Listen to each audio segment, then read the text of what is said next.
Kejaksaan Agung memanggil Komisaris Utama Pertamina era 2019-2024 Basuki Cahayapurnama atau Ahok dalam kasus dugaan korupsi tata kelola minyak dan BPM. Ahok diperiksa sebagai saksi dalam kasus korupsi yang melibatkan subholding Pertamina dan kontraktor kontrak kerjasama periode 2018 hingga 2023. Ahok diperiksa selama hampir 9 jam. Kejaksaan Agung bilang pemeriksaan masih bersifat umum, yakni terkait fungsi dan tugas Ahok selama menjabat sebagai Komisaris Utama serta mengenai impor dan ekspor minyak mentah. Bahwa kita masih harus melakukan katakanlah pengambilan data di Pertamina, di Persero ya, untuk selanjutnya nanti akan dipelajari lebih dalam oleh penyidik.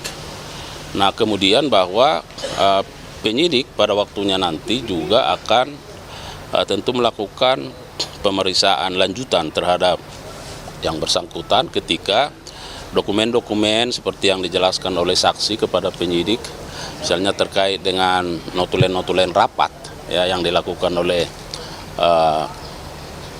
direksi atau komisaris ya, dalam kaitan dengan tata kelola minyak mentah dan produk kilang ini. Nah, perlu kami sampaikan bahwa sesungguhnya penyidik tentu ingin mendalami bagaimana peran yang bersangkutan sebagai komisaris utama dalam kaitan dengan import ekspor ya. Ahok menegaskan ia siap membantu Kejagung untuk menggali fakta-fakta baru terkait kasus korupsi tersebut. Ia pun siap jika nanti dipanggil untuk memberikan keterangan lanjutan.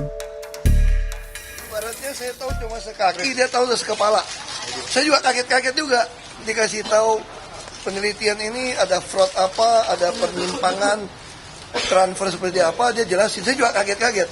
Karena kan ini kan subholding ya. Subholding kan saya nggak bisa sampai ke operasional. Kinerja Pertamina kan bagus terus selama saya di sana gitu kan. Jadi kita nggak tahu tuh, ternyata di bawah ada apa kita nggak tahu. Nah, jadi saya minta data, saya cuma sampaikan agenda rapat kita terekam, tercatat. Silakan di Kejaksaan Agung untuk meminta dari Pertamina.